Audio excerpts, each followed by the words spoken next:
చూద్దాం సార్, వాళ్ళకి 10% ఇస్తారో లేకపోతే వాళ్ళు ఏదైతే పేపర్ లీక్ 30% పరిగణిస్తున్నారో చూద్దాము ఎటు పక్కకి దారి తీస్తుందో.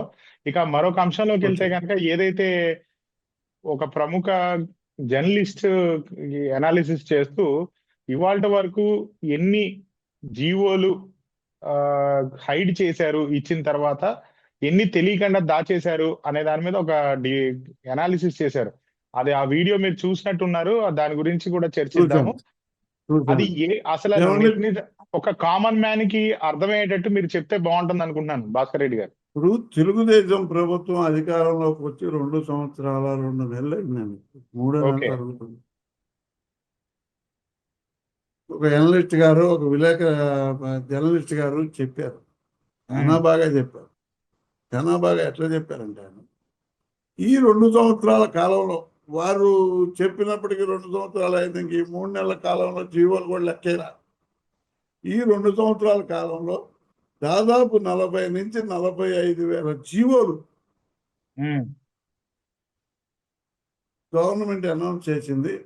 వీటిల్లో ప్రతిష్టాత్మకంగా కాన్ఫిడెన్షియల్గా అనే పేరుని అడ్డం పెట్టుకొని 4,400 జీవోలు, 450 జీవోలు పబ్లిక్ డొమైన్లో పెట్టకుండా వాళ్ళ అవసరాలకు వాడుకుంటూ ఆ జీవోల్ని ఎమ్మటనే రద్దు చేసుకుంటూ మళ్ళీ ఇచ్చేస్తున్నారు. ఇదే పరిస్థితి జగన్మోహన్ రెడ్డి గారు 5 సంవత్సరాల్లో 90,000, 89,000, 88,000 జీవోలు, 88,600 జీవోలు చేశారండి జగన్మోహన్ రెడ్డి గారి గవర్నమెంట్లో. 5 సంవత్సరాల్లో కలిపి 88,600 జీవోల్లో దాదాపు 600 జీవోలు జగన్మోహన్ రెడ్డి గారు కూడా కాన్ఫిడెన్షియల్ మ్యాటర్స్ అని పక్కన పెట్టారు ఆ జీవోల్ని. ఆ జీవోలు అట్లా చేసినందుకు ఆంధ్రజ్యోతి, ఈనాడు, TV5, ABN plus Chandrababu Naidu వీళ్ళందరూ అసలు జగన్మోహన్ రెడ్డి గారి మీద దుమ్మెత్తిపోశారండి. పబ్లిక్ డొమైన్లో పెట్టకుండా ఈ జీవోలన్నీ ఏం చేశాడు, ఈ జీవోల ద్వారా సంపాదన దోచుకుంటున్నాడు, ఈ జీవోల ద్వారా ప్రభుత్వ ఆస్తులను కొల్లగొడుతున్నాడు అనే దుర్మార్గమైన మాటలతోటి దుర్మార్గమైన తప్పుడు ప్రచారం చేశారు. మరి ఇవాళ నువ్వు చేస్తుంది ఏందయ్యా? 40,000 జీవోలకే 450 జీవోలు కాన్ఫిడెన్షియల్ అని పెట్టుకొని, ఆ కాన్ఫిడెన్షియల్ జీవోల్లో భాగంగానే 447 జీవోల ద్వారా DSCలో స్పోర్ట్స్ కోటాలో ఉద్యోగాలను నీ ఇష్టమైన వాళ్ళకి అమ్ముకొని, నీ ఇష్టమైన వాళ్ళకి ఇచ్చుకొని కళ్ళకు కట్టినట్టు అవ్వబడుతుంది. మీరు పబ్లిక్ డొమైన్లో పెట్టినటువంటి 447 జీవోని మీరు ఎంత స్వార్థానికి వాడుకొని తర్వాత వాటిని రద్దు చేశారు. తర్వాత 23 జీవోని తీసుకొచ్చి మళ్ళీ పరీక్షలు పెట్టాలని ఆ తెల్లారే చేశారు. అది దీన్ని ఏమనాలా? ఈ కాన్ఫిడెన్షియల్ జీవోలు 450 జీవోలు ఎందుకు పక్కన ఉన్నాయి? దాని ద్వారా ఏం చేస్తున్నారు? ₹1 ఎకరం ₹1 ఇచ్చేది, 90 పైసలకి ఇచ్చేది కాన్ఫిడెన్షియల్ జీవోల ద్వారానే. లేకపోతే ఆ డేటా సెంటర్లకి కాలువలు పారేయడం, లేకపోతే ఇంకో సెంటర్లకి. ఆఫ్టర్ ఆల్ విజయవాడలో వైజాగ్లో పెట్టే డేటా సెంటర్కి 300 మంది కానీ ఉద్యోగాలు వచ్చేది. పెద్ద పెద్ద మేధావులే చెప్పారు.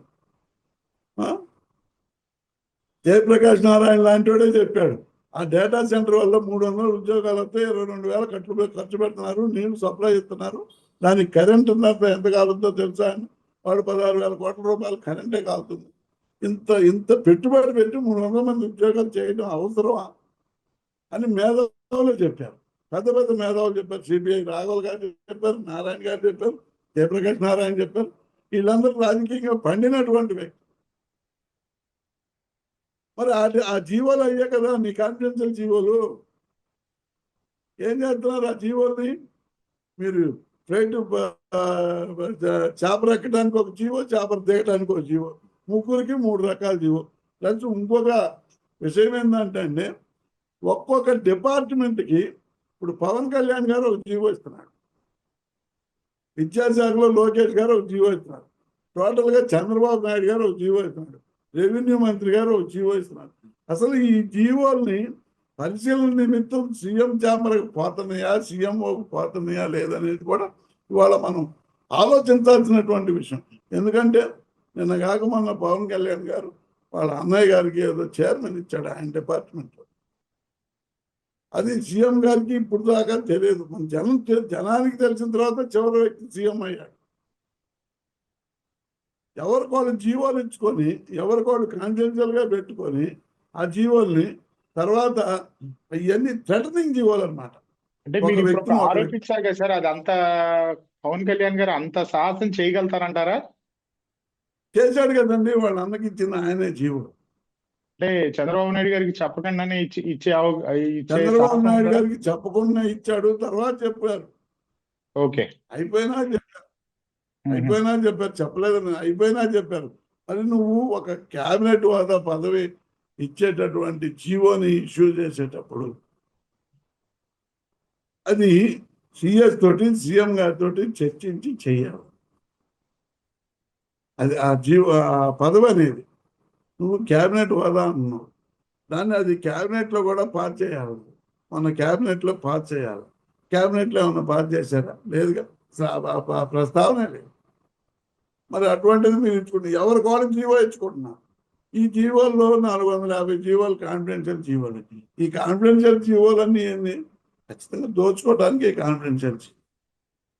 ఖచ్చితంగా ఇప్పుడు ఈ అమరావతిలో భూములు వ్యవహారం.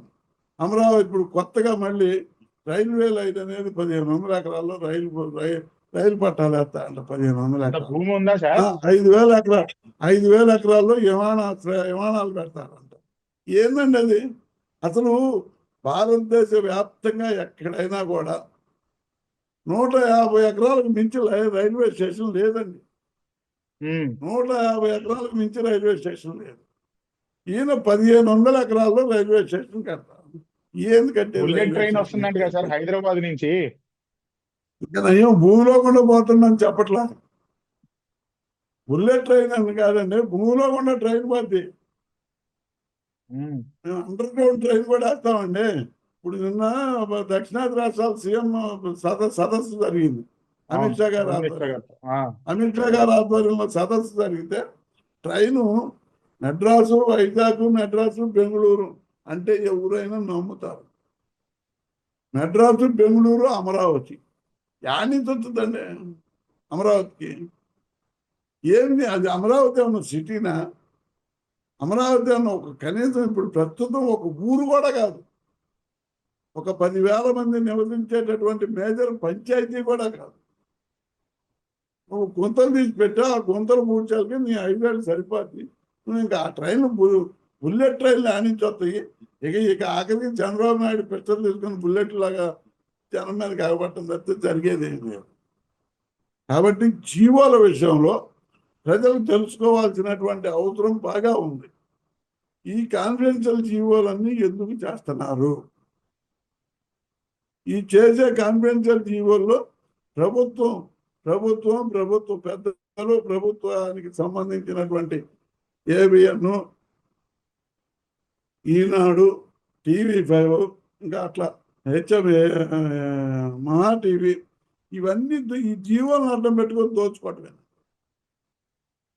జగన్మోహన్ రెడ్డి గారు ఏదో ప్యాలెస్ కట్టాడన్నారు. నువ్వు ఇవాళ కొండలే దోగుతున్నారు కదా, మరి అక్కడ ఆ కొండలు ఎందుకు దోగుతున్నారు చెప్పమనండి. ఆ కొండలకి జీవో ఎక్కడ పబ్లిక్ డొమైన్లో ఎక్కడుందో చూపించమనండి. ఆయన కట్టినటువంటి బిల్డింగ్ ఇవాళ రాష్ట్రపతి లేకపోతే ఫారిన్ కంట్రీ ప్రెసిడెంట్ వచ్చే ఉంటే బ్రహ్మాండంగా పేరు వచ్చింది. ఇవాళ నువ్వు ఎందుకు దోగుతున్నావు? పక్కన పరదాలు కట్టుకుని ఎలా దోగుతున్నారు కదా. దానికి జీవో అని చెప్పండి. మీరు చెప్పరు. అది ప్రభుత్వ ప్రొసీడింగ్స్ అంటారు. ఇదేమంటే ప్రొసీడింగ్స్కి జీవోకి చాలా తేడా ఉంటుంది.